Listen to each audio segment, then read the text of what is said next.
ये असल में जो पूरा फेस्टिवल है वो हम फीमेल्स नारियों के ऊपर ही हम लोग डेडिकेट करना चाह रहे थे, क्योंकि इसमें जो दो कहानियां हैं उसमें भी फीमेल कैरेक्टर ज़्यादा स्ट्रॉन्ग है, और जो लास्ट में हम लोग बेबी प्ले कर रहे हैं उसमें भी फीमेल कैरेक्टर ज़्यादा स्ट्रॉन्ग है या उन्हीं के ऊपर है। तो इसलिए मैंने आपको आमंत्रित किया है, आप यहाँ पे आए, बहुत धन्यवाद उसके लिए। मैं रेणुका मैम से निवेदन करूँगा कि आप आ जाइए, आप स्वागत है। रेणुका मैम हमारे बीच एक और बहुत सशक्त महिला है और बहुत बड़ी कलाकार है, एक बार जोरदार तालियां।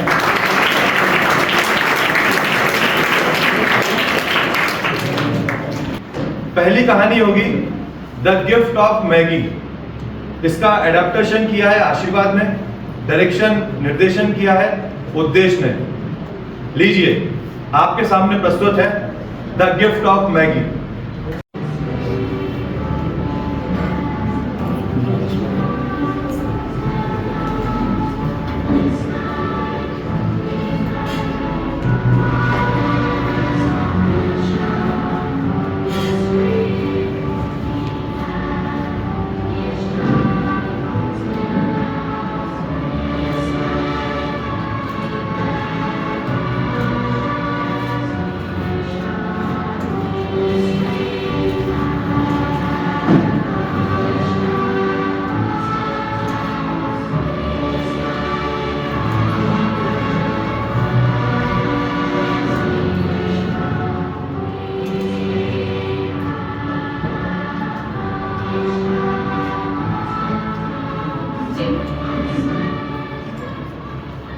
आज हमारी शादी के बाद ये तीसरा क्रिसमस है और यकीन ही नहीं हुआ है।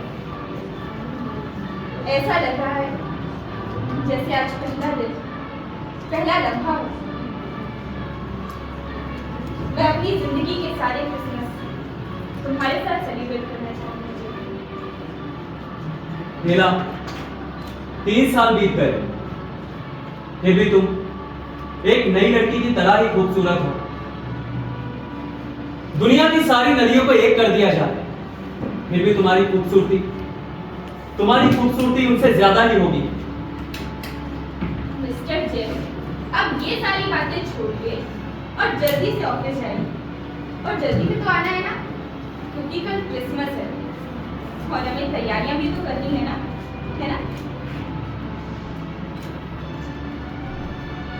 ठीक कहा डेरा तुमने। मैं पूरी कोशिश करूंगा जल्दी आने की, लेकिन अगर मैं बहुत ज्यादा जल्दी आया तो वो लोग मेरी सैलरी में से कुछ रकम काट लेंगे, जो हमारे लिए ठीक नहीं है। कोई बात नहीं, one day God will give you what you want. Okay Della. Gym,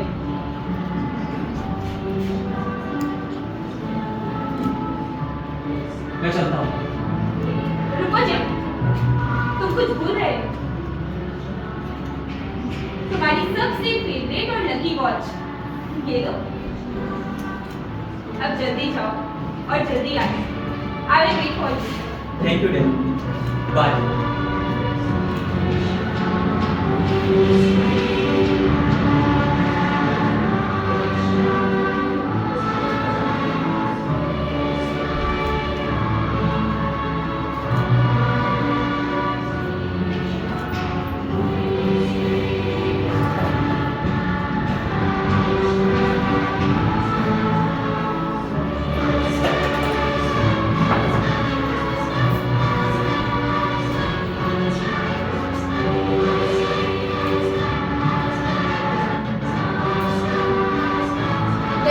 रकम दी $1.87। इतनी ही रकम थी। इनमें से 60 सेंट वो थे जो सब्जी वाले, बुचर, परचून वाले से लड़ झगड़ कर कम करवाए गए थे या उन्हें नहीं दिए गए थे। डेला ने 3 बार रकम को गिना था, वो उतने ही निकले थे, $1.87। दूसरे दिन क्रिसमस था। उसका मन हुआ कि वो मरी अच्छे सोफे पर बैठ चिल्लाए, जीसस। और डेला ने यही किया। ये जीवन का वो रूप था जिसमें रुदन है, तिरस्कार है और खुशी है, जिसमें तिरस्कार सब पर भारी है। जब तक घर की मालकिन एक भाव से दूसरे भाव तक जाए, आइए उस कमरे का मुआयना करें। घर या कमरे का किराया $8 प्रति सप्ताह था। फ्लैट फर्निश था। घर भिखारियों के घर से थोड़ा ही ऊपर था, या हम कह सकते हैं ये दान से मिलने वाले घर जैसा था। घर के नीचे एक लेटर बॉक्स था जिसमें कभी कोई पत्र नहीं आता था। घर के दरवाजे पर एक घंटी तो थी, पर उसे कभी किसी उंगली ने नहीं दबाया था। लेटर बॉक्स के स्लॉट में एक कार्ड भी फंसा था जिस पे लिखा था मिस्टर जेम्स डिलिंगम यंग। एक समय था जब यहाँ संपन्नता का रंग था, जब डिलिंगम यंग को $30 प्रति सप्ताह मिला करते थे। अब जबकि वेतन $30 से $20 पर आ गया था, तो डिलिंगम का कार्ड पर लिखा नाम धुंधला गया था, जैसे कि वो अपने प्रथम अक्षर डी में सिकुड़कर मिल जाने की आकांक्षा रखता हो। डेला ने अपना रोना धोना खत्म किया और खिड़की से बाहर देखा। वहां एक भूरी बिल्ली पिछवाड़े की भूरी दीवार पर चहलकदमी कर रही थी। मियाँ, मियाँ, मियाँ।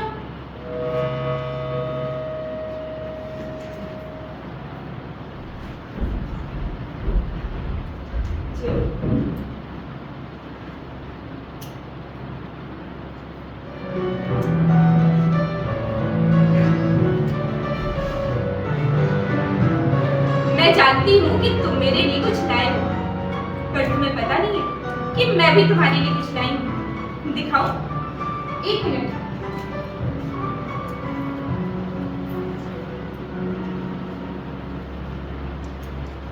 कल क्रिसमस है और मेरे पास केवल $1 और 87 सेंट ही है। इन पैसों को महीने में कितने जतन से बचाया था मैंने।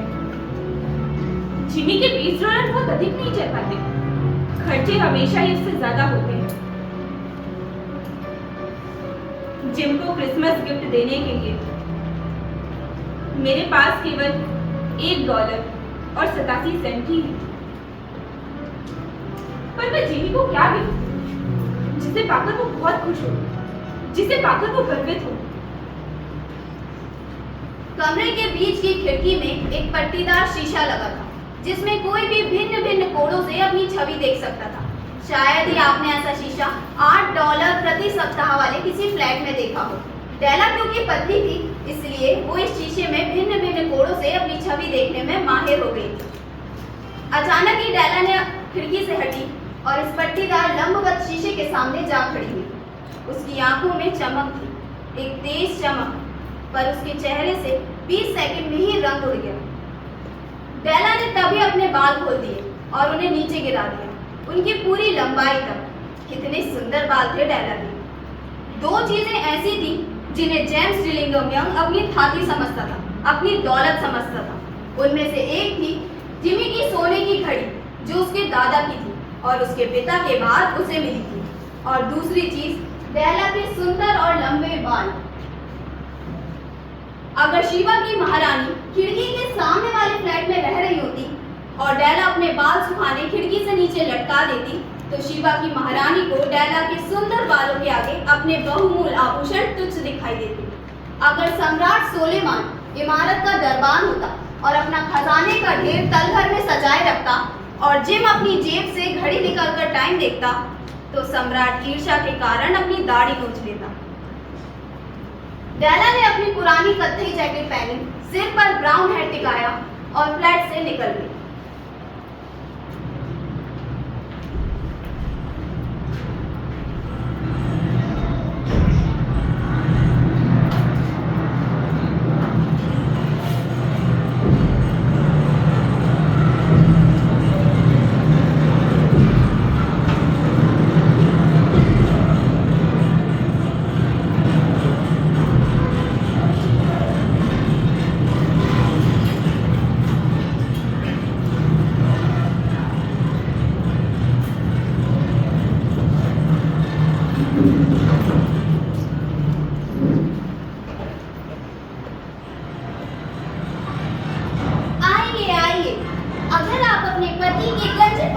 परेशान तो आइए मैडम सैफ्रॉनी से विग ले जाइए।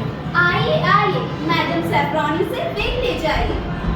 एक्सक्यूज मी मैम, क्या आप बात करती हैं? मिस ब्यूटीफुल लेडी, आप अपना चश्मा लेकर निकला करिए। आई एम सॉरी, वो एक्चुअली मुझे अपने बाल बेचने हैं। और मुझे आपके बाल खरीदने हैं। आइए बैठिए।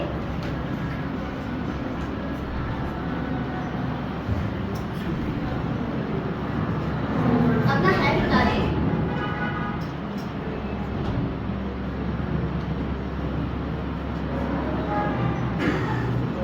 आपको कितने बाल कटवाने हैं? कितने? इतने में कितने डॉलर मिलेंगे? इतने में केवल $5। बस थोड़ा सा और काट दीजिए।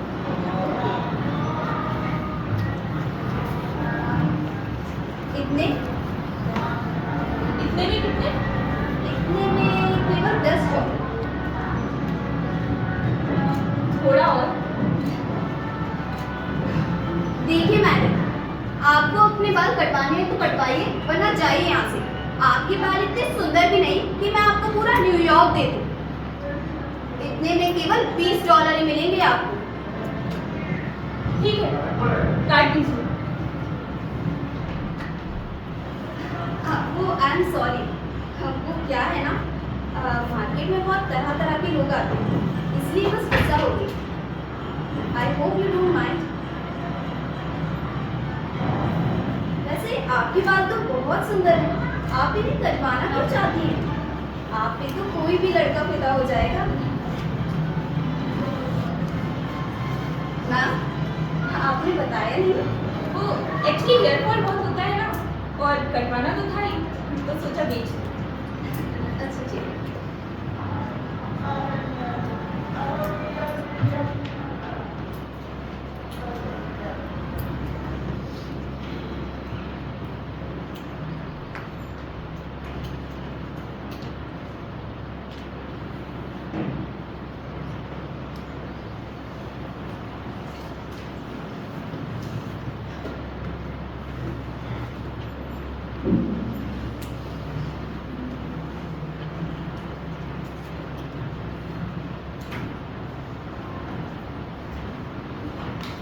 ये लीजिए, देख लीजिए आप अपने बाल।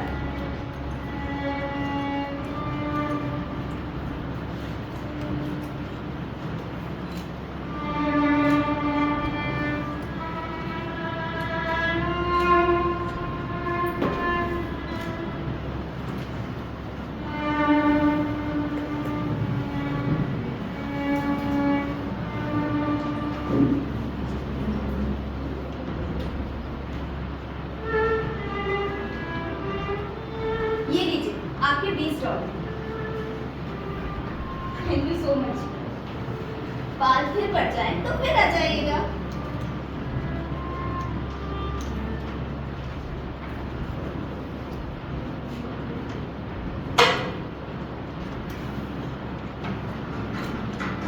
अगले 2 घंटे में डेला पंखों पर सवार पूरे बाजार के शोरूमों को खंगालने उड़ती फिरी। मैं क्या गिफ्ट दूं जिमी को? शर्ट? नहीं, शर्ट नहीं। तो फिर शूज? नहीं, शूज भी नहीं। तो फिर परफ्यूम तो बेस्ट है। परफ्यूम तो जिमी को पसंद ही नहीं है। तो फिर रिंग?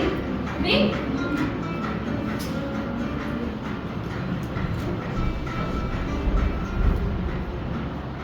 वो कितने की है? ये $23 की। 30? थोड़ा कम नहीं होगा क्या?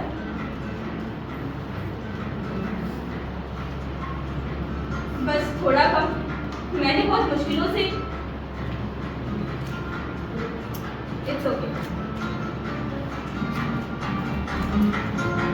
एक्सक्यूज मी, यस, आपके पास कितने डॉलर है? मेरे पास ये $20 और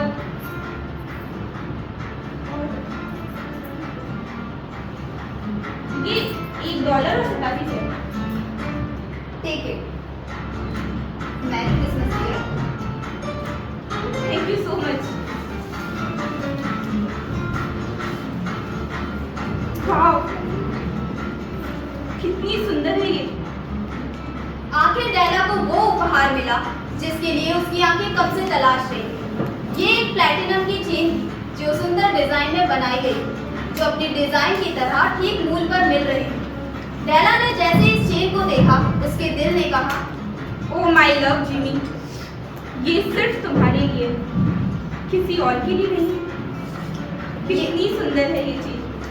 ये $21.87 में डेला ने खरीद ली और घर की तरफ लपक गई।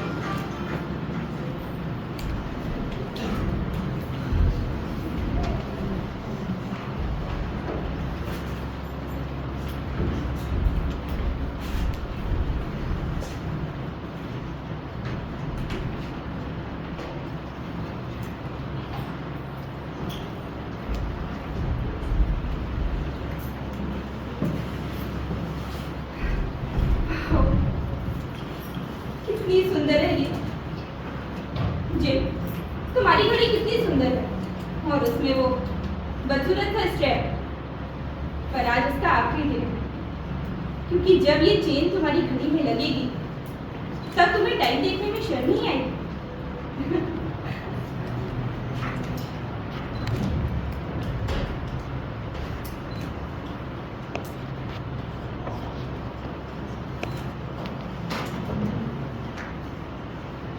जिम कहीं मुझे मार ही न डाले। अगर उसने मुझ पर दूसरी नजर डाली तो वो कहेगा कि मैं पूरी हुई की कोरस कन्या से लग रही हूँ। और मैं कर भी क्या सकती थी, मेरे पास तो केवल $1.87 ही थे।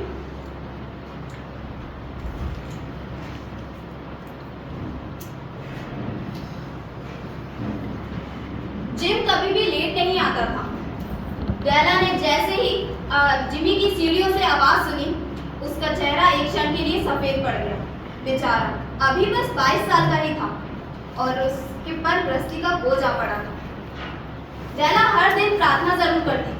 उसने आज भी प्रार्थना की, ओह गॉड, मेरे पास और कोई रास्ता नहीं था, मैं कुछ भी नहीं कर सकती थी।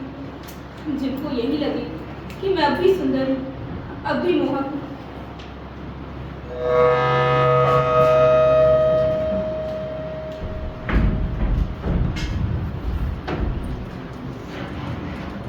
जिम, हो डेला,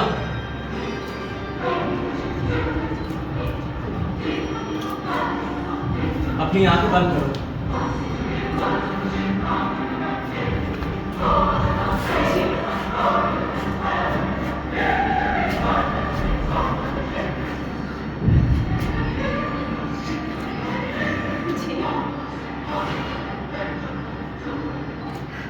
मैं जानती हूँ कि तुम मेरे लिए कुछ लाए हो, पर तुम्हें पता नहीं है कि मैं भी तुम्हारे लिए कुछ लाई हूँ। दिखाऊं? हाँ?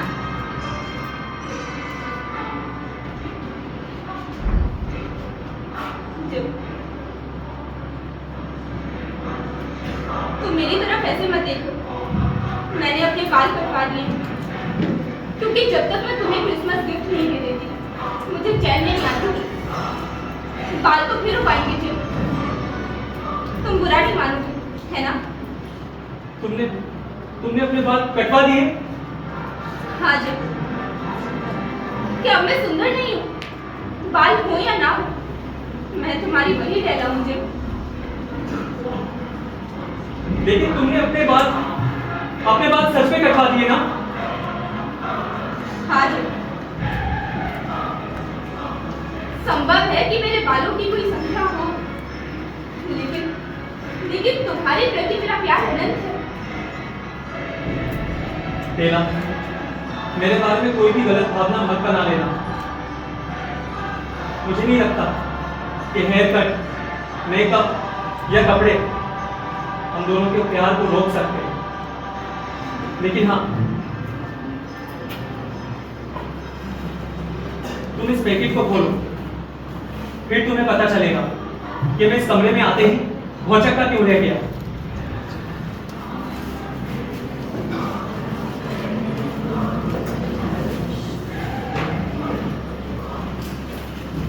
जिमी खुल नहीं रहा है।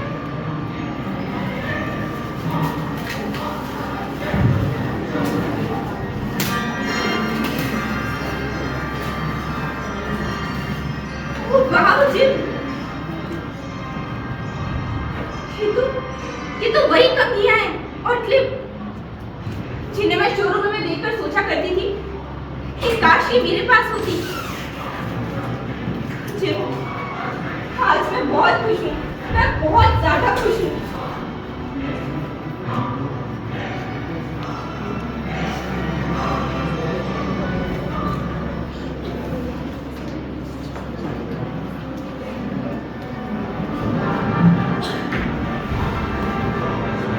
कोई बात नहीं जिम, मेरे बाल बहुत जल्दी उगते हैं।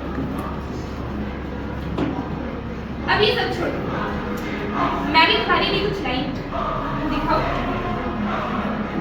ये देखो, सुंदर है ना? तुम्हारी घड़ी के लिए। तुम्हें पता है मैंने इसे कहाँ नहीं ढूंढा, तब जाके मिली ये मुझे।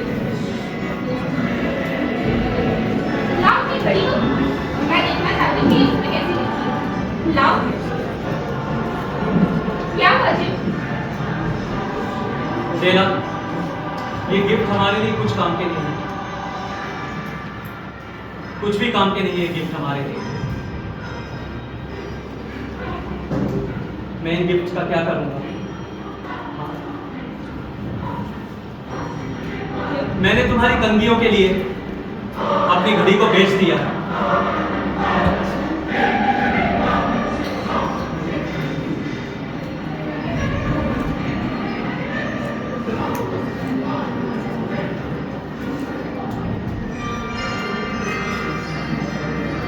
ईशा के जन्म पर 3 तांत्रिक प्राचीन भारत से आए थे। उन्हें मैगी कहा जाता है। वो अपने साथ 3 उपहार भी लाए थे, सोना, लोभान और मेहंदी। वो अपने अनुरूप ही उपहार लाए थे। तब से क्रिश्चियनों में क्रिसमस पर गिफ्ट देने की परंपरा शुरू हुई। जिम, ये सब छोड़ो, आओ। अभी हमारी जिंदगी बहुत बड़ी है जिम, हम और चीजें बना लेंगे। हाँ?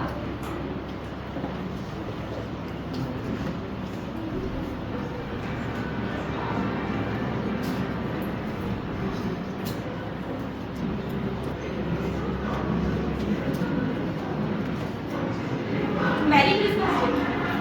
मेरी क्रिसमस जेला, मेरी क्रिसमस।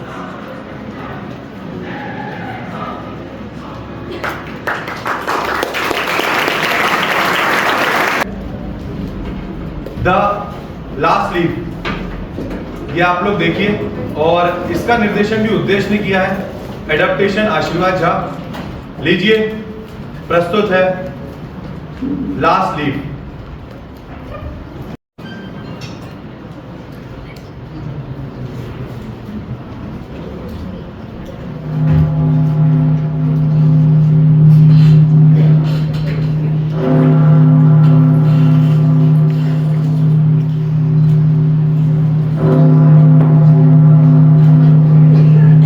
आराम से जॉन्सी, आराम से,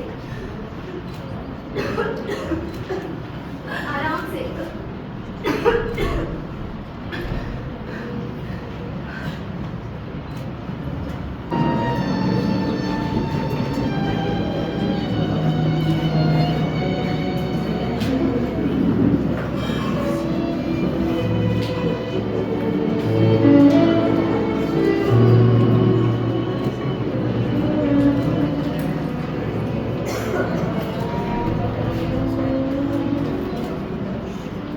वॉशिंगटन स्क्वायर के पश्चिमी इलाके में गलियां सकरी कुंज गलियों की तरह है। वो एक दूसरे को 2 या 3 स्थानों में काटती है। इन्हें प्लेसेस कहा जाता है। ये प्लेसेस अजीब से कोड़ों का निर्माण करते हैं। इस सड़क के संबंध में एक कलाकार के मन में अमूल संभावनाएं पैदा हुई कि यदि कागज, रंग और कैनवास का कोई व्यापारी यहाँ वसूली करने आए तो रास्ते में ही उसकी मुठभेड़ अपने आप से हो जाए और उसे एक भी पैसा वसूल किए बिना वापस लौटना पड़े। चित्रकारों ने इन गलियों की पुरानी टाइप की हवेलियों, उनकी खिड़कियों के पुराने डिजाइनों से आकर्षित होकर इनके चक्कर काटने शुरू कर दिए। इनका किराया बहुत कम था। धीरे धीरे कलाकार यहाँ आने लगे। एक के बाद एक उनके आने का क्रम शुरू हुआ तो वो निरंतर चलता रहा। वो पेंट, ब्रश, कैनवास और रोजमर्रा का सामान ले आए और 6th एवेन्यू का एक खंड कलाकारों की कॉलोनी बन गया। इन्हीं गलियों की एक पुरानी हवेली के 3रे मंजिल के अवैध निर्माण में सू और जॉन्सी का का चित्रकला स्टूडियो था। एक मायने से थी और दूसरी कैलिफोर्निया से। वो दोनों ही डेलमोनिको में किसी समारोह में कॉफी के स्टॉल पर मिली थी। दोनों की कला रुचि और खाने पीने के तौर तरीके इतने ज्यादा मिलते जुलते थे कि दोनों ने मिलकर एक चित्रकला स्टूडियो खोल लिया। नवंबर की सर्दियों में एक अज्ञात अजनबी, डॉक्टर जिसे निमोनिया कहते हैं, मोहल्ले में डेरा डालकर अपनी बर्फीली उंगलियों से लोगों को छेड़ना शुरू किया। पूर्वी इलाके में तो इस सत्यानाशी ने 20 लोगों की बलि लेकर तहलका मचा दिया था। पर पश्चिम के तल गलियों वाले जाल में इसकी चाल कुछ फीकी पड़ गई।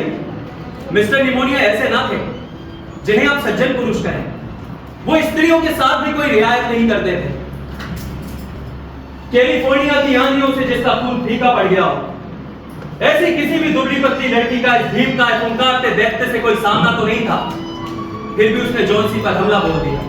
वो बेचारी चुपचाप अपनी लोहे की खाट पर पड़ी रहती और खिड़की में से सामने की ओर देखती।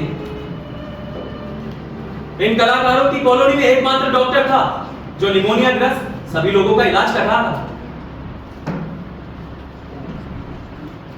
Hello doctor. हेलो। अब जॉन्सी की तबीयत कैसी है?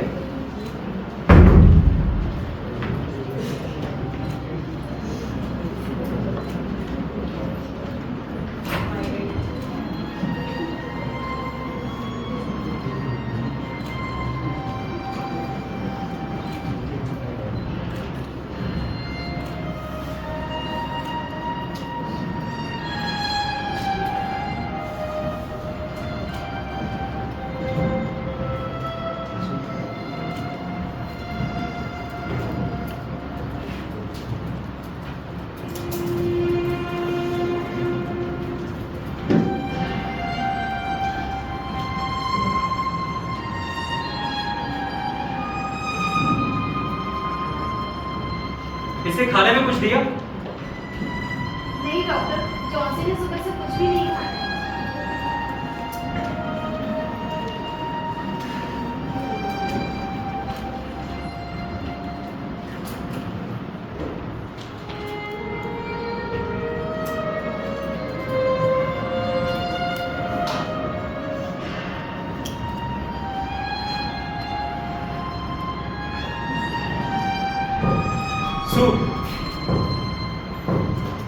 Yes doctor. देखो सू, जॉन्सी के बचने की संभावनाएं बहुत कम है, और वो भी तब जब उसके जीने की इच्छा शक्ति बनी रहे। जब इंसान के मन में जीने की इच्छा नहीं रहती और वो मौत का स्वागत करने को तैयार खड़े रहते हैं, तो ऐसे लोगों का इलाज भगवान भी नहीं कर सकते। इस लड़की के दिमाग में तो कोई भूत ही सवाल हो गया है कि ये ठीक ही नहीं हो पाएगी। क्या उसके मन में कोई बोझ है? नहीं डॉक्टर, ऐसी कोई बात नहीं है, पर हाँ वो नेबर्स की खाड़ी की पेंटिंग बनाना चाहती है। पेंटिंग? बकवास। मेरा कहने का मतलब था कि क्या इसके मन में कोई ऐसा आकर्षण है जिससे जीने की इच्छा तीव्र हो जाए, जैसे कोई नौजवान लड़का? लड़का? नहीं डॉक्टर, लड़का उसके लिए इम्पोर्टेंट नहीं है। तब तो ये बीमारी ही है।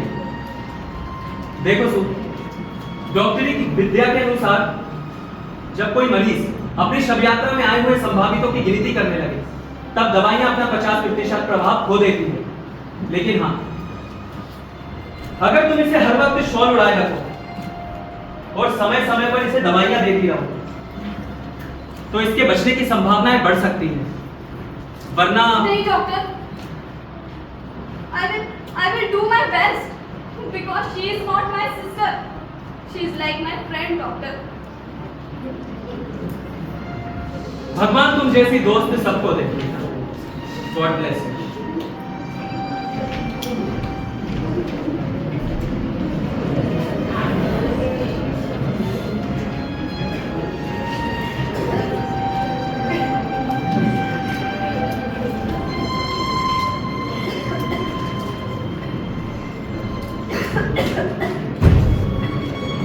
Sue, हाँ? जॉन्सी, क्या हुआ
जॉन्सी को और अपने आप को संभालने के बाद सू एक मैगजीन के लिए एक चित्र बनाने लगी। युवा कलाकारों को कला क्षेत्र में जमने के लिए उन लेखकों की कहानियों पर चित्र बनाने पड़ते हैं जो खुद साहित्य क्षेत्र में अपने आप को स्थापित करना चाहते हैं। सू एक काउबॉय का चित्र बना रही थी। अचानक से उसे जॉन्सी के कमरे से कराहने की आवाज आई। 15, 14, 13, 12। बाहर खाली दीवार और एक आंगन था। एक सरपंच की बेल जिसकी जड़ें तक बाहर निकल आई थी आधी दीवार तक चढ़ी हुई थी। सर्दियों की ठंडी हवाओं से इसके पत्ते झड़ते जा रहे थे जिससे पूरी लता पत्ते विहीन झाड़ झंगाड़ सी लग रही थी जो खंडर होती दीवार पर किसी तरह टिकी हुई थी। जॉन्सी इसी लता के झड़ते पत्ते गिन रही थी। 12, 11, 10, 9, 8, 7। वहाँ क्या है जॉन्सी? 6। अब वो जल्दी जल्दी गिरती जा रही है। अभी 3 दिन पहले वहाँ लगभग 100 थी।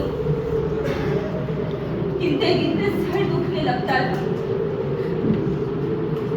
पर अब आसान लो, एक और गिरी। अब बस 5 ही रह गई हैं। 5 क्या जॉन्सी? अपनी सू को तो बता। पत्तियां उस दरवेज की बेल की जब आखिरी पत्ती गिर जाएगी तब मैं भी नहीं बचूंगी सू। तुझे छोड़कर चली जाऊंगी। अच्छा, ऐसी बकवास सुनने का शौक नहीं मुझे। और तेरे ठीक होने ना होने से इस सरपंच की बेल का क्या लेना देना है? तुझे तो ये बेल बहुत पसंद थी ना? सुन जॉन्सी, बेवकूफ मत बनो। मुझे 3 दिन से इसका पता है। क्या डॉक्टर ने तुम्हें नहीं बताया? अभी सुबह ही तो डॉक्टर ने बताया था कि तुम्हारी जल्दी ठीक होने की संभावना, ठीक किन शब्दों में कहा था? हाँ, कहा था संभावना रुपए में 14 आने। और जब हम न्यूयॉर्क की किसी बिल्डिंग के नीचे से गुजरते हैं या किसी टैक्सी में बैठते हैं तो भी हमारी जीने की संभावना इससे अधिक नहीं रहती। थोड़ी सी हिम्मत दिखाओ और अपनी स्यू को ड्राइंग पूरी कर लेने दो ताकि मैं इसे मैगजीन के संपादक को दे आऊं और अपनी बीमार बच्ची के लिए थोड़ी सी डालूं और उसके पेट और शरीर के लिए कुछ मटन खरीद सकूं।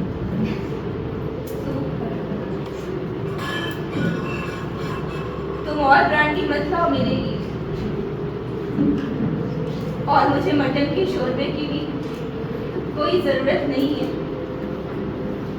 देखो ना, एक और गिरी। अब बस 4 ही रह गई। जॉन्सी, अपनी आंखें बंद कर लो और खिड़की से मत देखो। मुझे कल ये पेंटिंग संपादक को देना है और मुझे सनलाइट भी चाहिए, नहीं तो मैं इसमें शेड नहीं डाल पाऊंगी। तुम दूसरे कमरे पर ड्राइंग नहीं बना सकती? डार्लिंग, मुझे तेरे पास भी तो रहना है। और दूसरा, मैं नहीं चाहती कि तू इस मनहूस सरपंच की बेल की पत्तियां गिनती रहे। काम खत्म होते ही मुझे बता देना। क्योंकि मैं उस आखिरी पत्ती को गिनते देखना चाहती हूँ और अपनी हर पकड़ को ढीला छोड़ना चाहती हूँ। ठीक उन थकी हुई पत्तियों की तरह नीचे नीचे नीचे चली जाना चाहती। जॉन्सी, तुम सोने की कोशिश तो करो। मुझे कहानी के फीचर्स के लिए उस बहरामन को बुलाना है। मैं बस गई और आई, और जब तक मैं ना आ जाऊं तो हिलना डुलना मत। इस तरफ से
उम्र 60 साल से भी अधिक थी।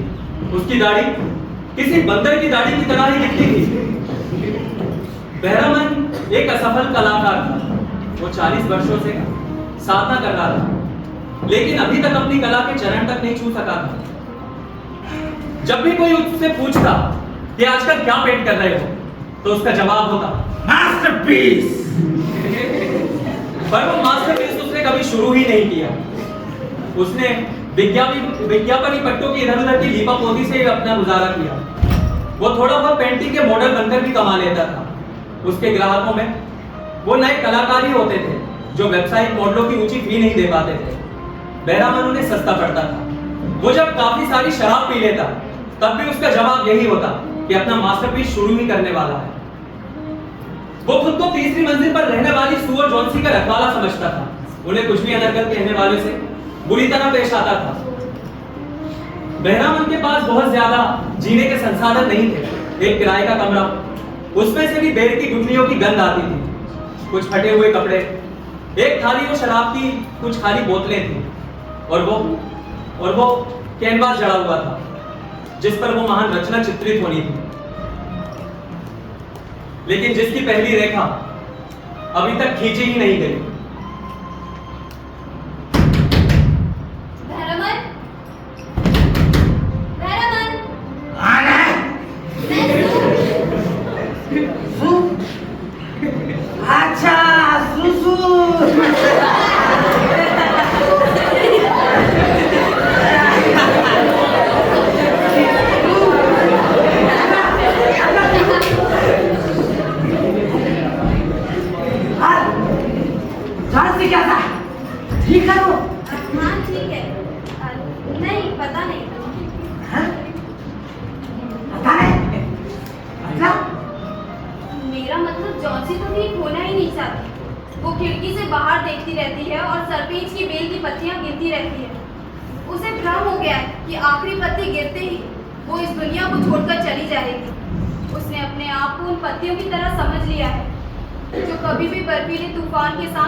तुमने आखिर उसके दिमाग में इस बात को घुसने कैसे दिया?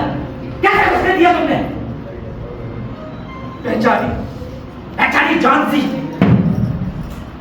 वो बीमारी से बहुत कमजोर हो गई है, इसलिए उसके दिमाग में ऐसी अजीबोगरीब बातें आ रही हैं। बहरामन तो मेरी मैगजीन के लिए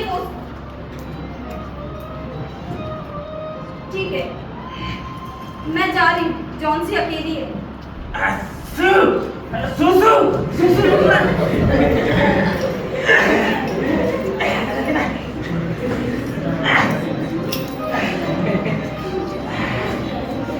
मैंने क्या कहा कि मैं तुम्हारी पेंटिंग का मॉडल नहीं बनूंगा। मैं तो बस ये सोच रहा था कि तुम दोनों लड़कियां अकेले कपड़े में बैठे बैठे कैसी बकवास बातें सोचती। लड़कियों, मेरे बगैर तुम्हारा क्या होगा? चलो।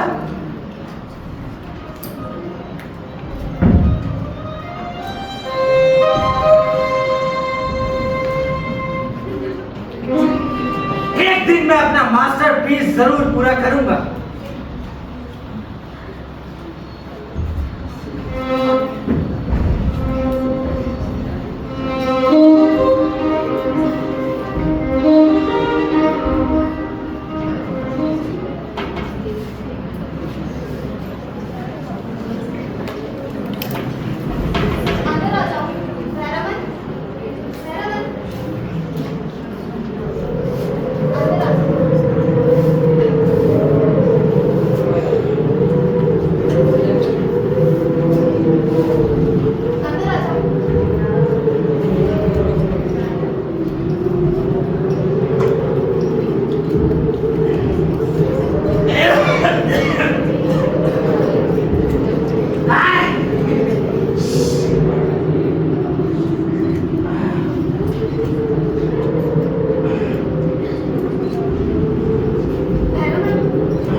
12 बज गए हैं। तुम जा सकते हो, मैंने अपनी ड्राइंग पूरी कर ली।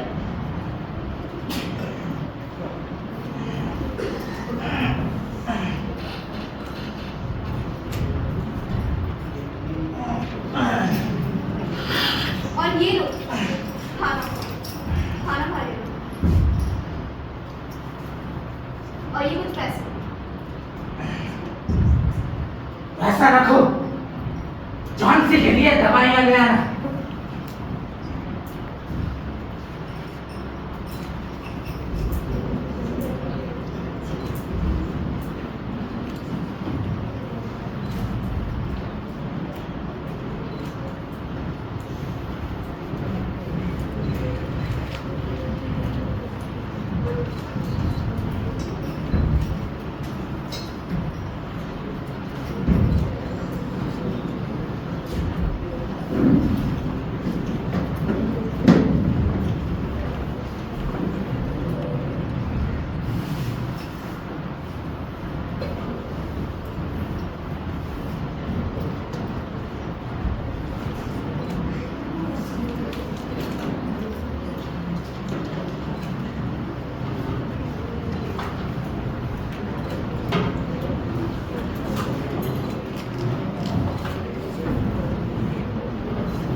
संसार में आत्मा अकेली वस्तु है। जब वो अपनी अनंत यात्रा पर होती है तो कल्पना मानव को अत्यधिक कसकर पकड़ लेती है और मानव के सारे सांसारिक संबंध टूटने लगते हैं। रात होते ही उत्तरी हवाएं फिर तेजी से चल रही थी। बर्फ फिर तेजी से गिर रही थी। इसके थपेड़े खिड़की और दरवाजों से टकराकर जोरों की आवाजें कर रहे थे और इसी तरह 1 2 3 कई सारी रातें बीत गई।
वो पर्दा खोल दे तू, मैं बाहर देखना चाहती हूँ। नहीं जॉन्सी, खोल दे तू।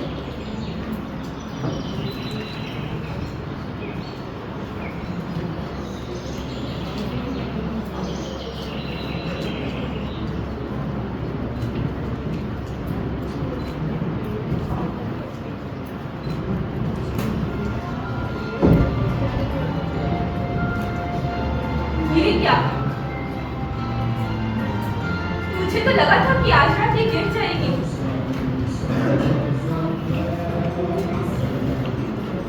डार्लिंग, अगर तुम अपने बारे में नहीं सोचती तो कम से कम मेरे बारे में सोचो।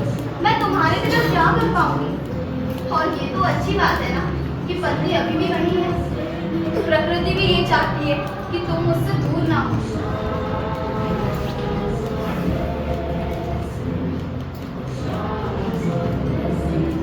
आराम से जॉन्सी। आराम से।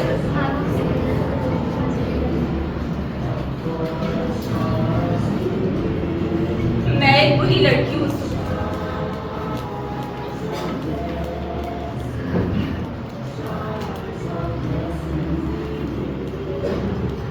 कोई चीज है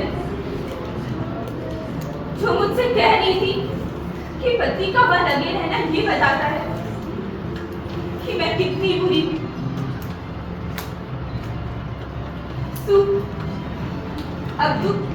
अब तू शोरबा ले आ और मुझे शीशा दे। हाँ जॉन्सी, अभी लाएंगे।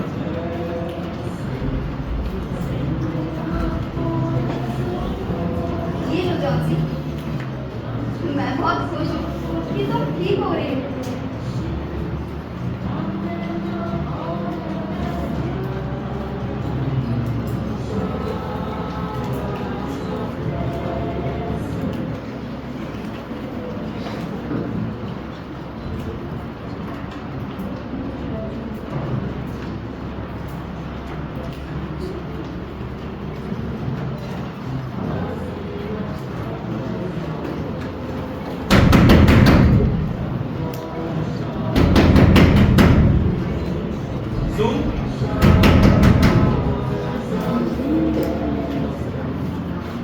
Hello doctor. हेलो।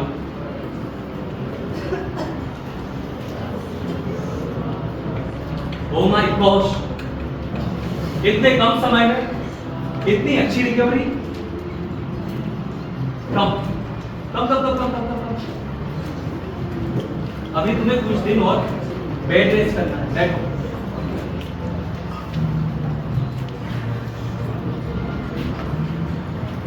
सू, मैं जॉन्सी की कुछ दवाइयां चेंज कर रहा हूं, इन्हें आज ही ले लेना। Okay doctor.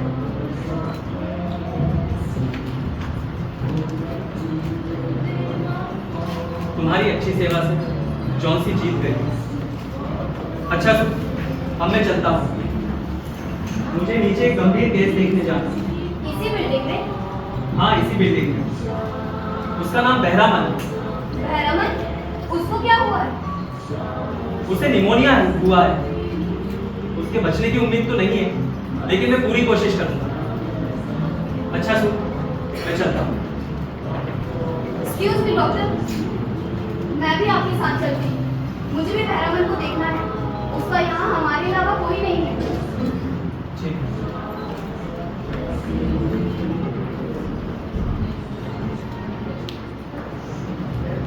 ये दिन एक चित्रकार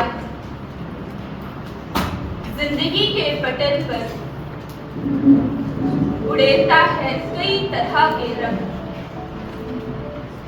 खुश हो अगर तो बिखेरता है नीले, गुलाबी, हरे, लाल रंग। खुशियों से भरे मिलके चलते सब एक संग, महकते चहकते खुशनुमा आकाश, जमीन, नदी, पेड़ों जैसे बस उड़ाते हुए दिल के कई बेजोड़ किस्सों के संग। उदास हो अगर तो भर लाता है कुछ मध्यम से गलत, जैसे शाख पर बैठे हो कुछ पंछी इंतजार में पत्तों के उगने को ही। जैसे फिरते हो भौरे ढूंढते हुए फूलों के महकने को।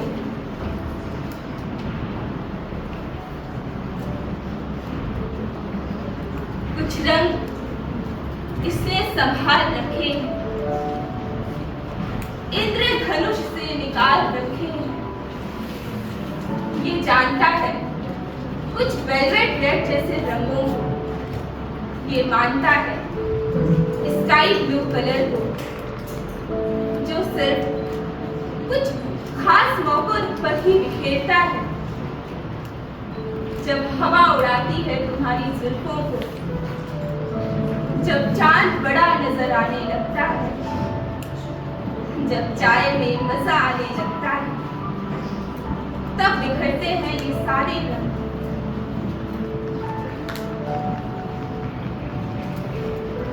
है जिंदगी,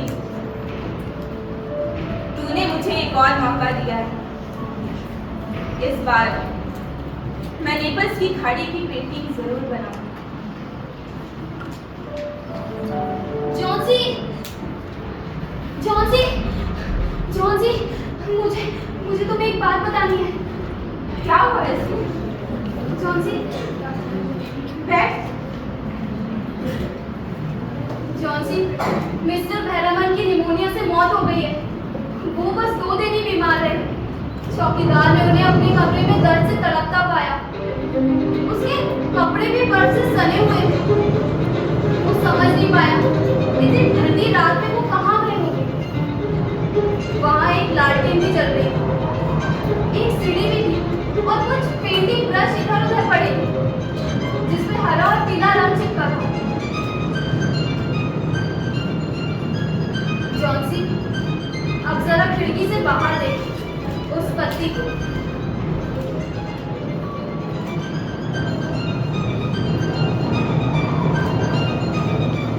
तुम्हें कभी ये ख्याल नहीं आया कि इतने बर्फीले तूफान में भी वो पत्ती हिल क्यों नहीं रही है? जॉन्सी, यही मिस्टर भैरमन का मास्टरपीस है, उनकी महान रचना है। जिस दिन वो पत्ती गिरी उस दिन बर्फीला तूफान बेहद तेजी से चल रहा था। उन्होंने खुद मौत को गले लगाया ताकि तुम जी सको।